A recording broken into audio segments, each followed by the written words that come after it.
57 வயசுல ஒரு அம்மா டிவோர்ஸ் கேட்டுச்சு. பயந்துராதீங்க, சில பேருக்கு ஹார்ட் அட்டாக்கே வந்துடும். இப்ப நான் சொல்ற கேஸ கேட்டீங்கன்னா இது நிஜமாவே நடந்தது கேஸ். 57 வயசுல டிவோர்ஸுங்க. நாங்கெல்லாம் வந்து அப்போ சும்மா பார்வையாளர்கள். இந்த கேஸ் பத்தி சொல்றா, என் ஃப்ரெண்டு சொல்றா, சூப்பர் கேஸுங்க. நான் இன்னைக்கு சொல்றேன், பலப்பட்டு வெளியில போங்க. இன்னில இருந்து உங்களுடைய ஆட்டிடியூட மாறும் பாருங்க. அந்த ஐயா கேட்கிற, ஜட்ஜி கேட்கிறாரு, எதுக்குமா அவர் ரொம்ப கொடுமைப்படுத்துறாரு? இல்லைங்க. சந்தேகம்? இல்லைங்க. எத்தனை வயசுல உங்களுக்கு கல்யாணம் ஆச்சு? 30 வயசுல ஆச்சு. ஓ, 30 வயசுல கல்யாணம். பிள்ளை 31 வயசுலங்க. என்ன குழந்தை? பெண் குழந்தைங்க. ஒரு குழந்தை தானே? ஆமாம். அவளுக்கு கல்யாணம் ஆயிடுச்சுங்க. எப்போ ஆச்சு? அவளுக்கு 25 வயசுல பண்ணிட்டோங்க. இப்போ ஒரு வயசுல கையில் குழந்தை இருக்குங்க. ஆள் குடிப்பாரா? இல்லைங்க. இன்னும் சர்வீஸில் இருக்கிறாரா? இருக்கிறாருங்க. சர்வீஸ் இருக்குங்க. இன்னும் 2 வருஷம் சர்வீஸ் இருக்கு. எங்க கவர்மெண்ட் ஜாப்ல இருக்காரு, அடிக்க மாட்டாருங்கிறீங்க, சந்தேகப்படலை. அவருக்கு ஏதாவது அஃபேர் இருக்கா? இல்லைங்க. எந்த அஃபேர்? கெட்ட வார்த்தை சொல்வாரா? இல்லைங்க. என்னதான் உன் பிரச்சனை? அந்த அம்மா சொன்ன ஒரு பதில சொன்னீங்கன்னா ஹார்ட் அட்டாக்கே வந்துடும் உங்களுக்கு. போதுங்க. என்ன போதும்? போதும்.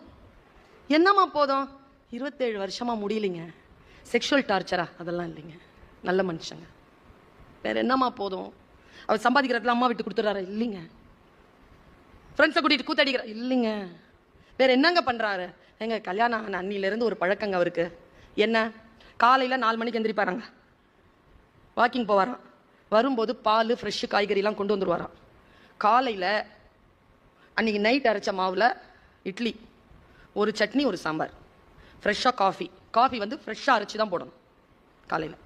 மத்தியானம் வந்து வீடு எங்கேயும் எடுக்க மாட்டாராம், ஆஃபீஸ்க்கு பக்கத்துலேயே வீடு எடுத்துக்கு வரான். வீட்டுக்கு வருவாராம், டீ டைமுக்கு கூட வருவாராங்க. சுண்டல், டீ குடிப்பாராம். மாறி மாறி இருக்கணுமா. மத்தியானத்துக்கு ஒரு கீரை, 2 காய், ஒரு கூட்டு, ஒரு பொரியல், அதான் அந்த காய், அப்புறமா ஒரு குழம்பு, மோர், ரசம் கண்டிப்பாக இருக்கணுமா, சூடாக இருக்கணுமா. மறுபடியும் போவாராம், 3 மணிக்கு வந்துடுவாராம், வடை இருக்கணுமா, டீ இருக்கணும். நைட்டுக்கு காலையிலையோ மத்தியானமோ வச்ச எந்த வெஞ்சனத்தையும் தொட்டுக்க மாட்டாராம். ஃப்ரெஷ்ஷாக இட்லியோ தோசையோ போடணுமா. மேடம், மாவு நைட்டுக்கு அரைச்சி அன்னைக்கு காலி பண்ணிடணும்.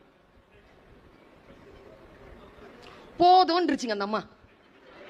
இதுவே ஜாஸ்தின்னாரு கலெக்டர். சொல்றாரு இதுவே ஜாஸ்தி. நான் ஒன்று சொல்லட்டுமா?